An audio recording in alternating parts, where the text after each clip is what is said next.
올소야 아싸 시즌2 아리까리. 댓글들을 쭉 보니까 오늘 뿌듯한 얘기 한번 해보려고 합니다. 댓글들 중에 블랙 트라이앵글 이런 거에 대해서 좀 얘기해 줬으면 좋겠다 이런 게 있어서요. 뿌듯한 이유는 교정 얘기를 해서 그렇습니다. 블랙 트라이앵글이라고 얘기하는 거에 일단 그 정의는 뭐냐, 주로 아래 앞니에서 많이 보입니다. 이와 이 사이에 잇몸이 내려가서 이렇게 삼각형 공간이 까맣게 구멍이 뚫려 보이는 거죠. 보기도 흉하고 잇몸이 내려갔으니까 나이 들어 보이기도 하고, 웃거나 그럴 때 하얀 이가 6개가 쫙 이렇게 위아래 12개가 보여야 되는데 중간중간에 꺼멍이 있으니까 참 별로인 거죠. 왜 생기느냐, 그리고 이걸 없앨 방법은 있느냐, 이런 것들을 되게 많이 궁금해 하시는 것 같아요. 일단 이제 왜 생기는 거에 관련된 얘기들을 먼저 좀 드리면, 교정 치료를 했건 안 했건 간에 아래 앞니에 이렇게 블랙 트라이앵글이 생기는 경우가 있습니다. 왜요? 잇몸뼈가 내려가서요. 염증으로 인해서 뼈가 내려가면 그 위에 있던 살이 같이 따라 내려가고, 그럼 위에 공간이 비게 되겠죠. 그런데 이 공간에 치석이 차 있습니다.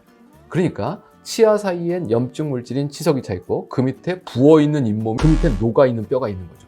이런 경우는 치과에 가서 스케일링을 깨끗하게 하고, 그럼 일단 구멍이 생기겠죠. 그 다음번에는요, 치석이 떨어지고 집에 가서 열심히 칫솔질 하시면 염증으로 부어있던 잇몸이 가라앉아요. 그럼 어떻게 해요? 삼각형이 더 커지겠죠. 그러니까 스케일링 끝나고 나서 다들 하는 얘기가 이놈의 치과 의사인지 뭔지가. 그런데 쓰레기 더미에 고름이 올라오고 있는 상태로 구멍이 막혀 있다고 박수를 치고 지내다 보면 어느 순간에 잇몸뼈는 속에서 다 없어져 있는 상태입니다. 일단 구멍을 치석을 제거해서 보이게 해주고, 그 구멍이 더 넓어지지 않도록 잘 관리하시는 게 이 흔히 말하는 블랙 트라이앵글이 커지지 않는 가장 좋은 방법. 이건 이제 잇몸 염증 때문에 생긴 블랙 트라이앵글이에요. 또 다른 거 하나는 교정치료 중에 생기는 게 있어요. 교정치료 중에는 삐뚤어진 이를 피거나 이들을 움직이는 과정 중에 앞에 장치가 붙어 있어요. 철사가 고무줄이 묶여 있어요. 그 사이에 치석이 훨씬 더 많이 낍니다. 교정치료 받아보시는 분은 알겠지만 치과 갈 때마다 아래 앞니 뒤에 치석이 껴있는데요, 치석 떼어드릴게요, 뭐 치석을 매번 떼어주는 치과들이 있어요. 그 상태로 교정치료 기간 2년 정도를 지내시고 나면 잇몸이 어떻게 될까요? 내려가겠죠. 그러니까 사실 교정치료 기간 중에 엄청 열심히 꼼꼼하게 잘 닦아서 치과에 갔더니, 이야, 이빨 잘 닦고 있는데 내가 해줄 게 아무것도 없는 것 같다, 오늘 고무줄이나 바꾸고 가라, 이런 얘기를 들으시면 블랙 트라이앵글 생길 확률이 급격히 줄어드는 겁니다. 어쩔 수 없이 치료 과정 중에 생기는 블랙 트라이앵글도 있어요. 이가 앞니가 많이 삐뚤삐뚤하다고 한번 생각을 해보십시다. 치아를 한번 그려볼 텐데, 아래 앞니입니다. 아래 앞니가요, 요렇게 있어요. 그리고 그 옆에 또 아래 앞니가 요렇게 있어요. 그럼 이제 뿌리가 있을 겁니다. 뿌리. 그리고 나서 여기 사이에는 잇몸 뼈가 이렇게 있어요. 요렇게. 요건 점선으로 그려보겠습니다. 잇몸 뼈가 요렇게 있어요. 그리고 그 위에 뭐가 있죠? 우리가 알고 있는 잇몸 테두리, 잇몸이 요렇게 덮고 있는 거예요. 그런데 우리 앞니는 삐뚤삐뚤해요. 그래서 앞니 하나가 여기 있어요. 이렇게요. 그럼 이 이빨 사이에 잇몸뼈가 있나요? 없어요. 뿌리끼리들 엉켜 있습니다. 그래서 이놈을 가지런하게 폈어요.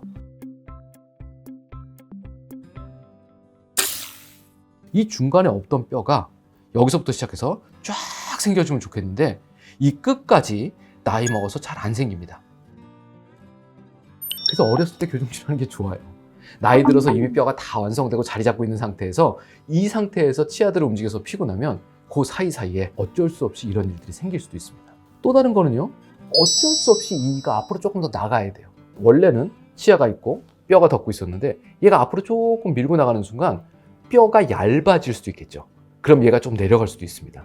이거는 안 생기면 좋겠지만 여러 가지 고려했을 때 아래 앞니나 위에 앞니를 앞으로 조금 내밀어야 될 수도 있어요. 그런 경우에도 조금 내려가면서 블랙 트라이앵글이 생길 수 있는 거죠. 근데 가장 큰 이유는요, 말씀드린 대로 칫솔질이에요. 교정치료 기간 중에 정말로 꼼꼼하게 잘 닦고 관리하면 안 생길 뼈도 조금 더 생깁니다. 그런데 그 자리에 계속 치석이 쌓여 있으면 올라오던 뼈도 그만 올라와요. 그러니까 나이가 어리건 들었건 간에 교정치료 중에 칫솔질은 정말 중요합니다. 대부분의 교정치과에서 칫솔질하는 방법을 알려주긴 하세요. 그런데 올 때마다 잔소리하고 칫솔질 또 가르치고 이런 일들은 바쁘기도 하고 그래서 잘 안 하시거든요. 그럼 이제 유튜브에서 해야죠, 그런 일은. 자, 그럼 이렇게 해서 블랙 트라이앵글이 생겼어요. 장치를 띄어요. 앞니 사이에 구멍들이 뚫려 있어요. 이걸 어떻게든 메꾸면 좋겠다. 그래서 여러 가지 고민들을 하십니다. 제일 좋은 건 뭐죠? 줄어들었던 잇몸뼈가 잘 올라오는 거예요. 그럼 잇몸이 같이 올라오고 채워지겠죠. 잇몸뼈가 그렇게 안 올라온답니다. 무슨 짓을 해도 내려간 잇몸뼈는 안 올라온다는 게 정설이에요. 그럼 어떡하죠? 제일 많이 얘기하시는 건 메꿔달라는 겁니다. 자, 메꿔주는 거에 대해서 그림을 한번 그려보겠습니다. 내려간 치아를 한번 그려보도록 하겠습니다. 요렇게 이가 있고요. 코 옆에 이가 요렇게 있습니다.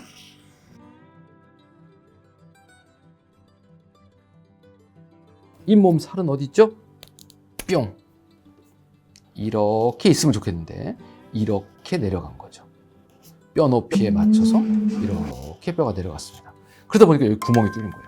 그래서 여기를 다른 재료를 가지고 이렇게 메꿔달라는 거죠.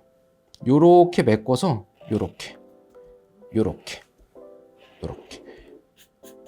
요렇게 메꿔달라는 요구를 하시는 분들이 계세요. 이 경우에 무슨 문제가 생기냐면 우리의 치아는요 여기에 있고요, 떼운 재료가 이렇게 있습니다. 그럼 여기에 뭐가요? 세균이 쌓입니다. 세균이 쌓이면 어떻게 될까요? 뼈가 또 내려갑니다. 잇몸도 또 내려가요. 그래서 이렇게 구멍을 메꾸면 오늘 내일 모레는 괜찮지만 3년 후에는요 잇몸뼈가 더 내려가 있을 거예요. 이가 약해지고 있다는 얘기입니다. 그래서 이렇게 레진 같은 걸로 구멍을 메꾸는 일은 웬만하면 안 하시는 게 좋습니다. 만약에 여기서부터 올라오는 면을 이렇게 해서 세균이 쌓이지 않도록 잘 붙여줄 수 있으면 이건 가능한 범위일 수도 있어요. 하지만 이렇게 해서는 블랙 트라이앵글을 제대로 메꿀 수가 없습니다. 왜요? 제일 넓은 데는 어디죠? 밑부분이라 그렇습니다. 그러니까 밑에서 이렇게 얇게 올라오면 우리가 원하는 그 까만 공간이 없어지지 않아요. 그러니까 무언가를 떼우고 붙여서 저 구멍을 막아보겠다라는 생각은 안 하시는 게 좋습니다. 그럼 가능한 방법이 뭐가 있느냐? 요거밖에 안 남습니다. 원래 있었던 이만큼 큰 삼각형 공간이 아주 작은 삼각형으로 바뀐 거죠. 그런데다 치아 2개가 더 붙었어요. 그럼 어떻게 해요? 잇몸 살을 눌러주겠죠. 생물학적으로 메꿀 방법은 없다. 치과적으로도 별로 추천하지 않는다. 메꿀 수 있는 방법은 기하학적으로 메꾸는 거라고 얘기를 드립니다.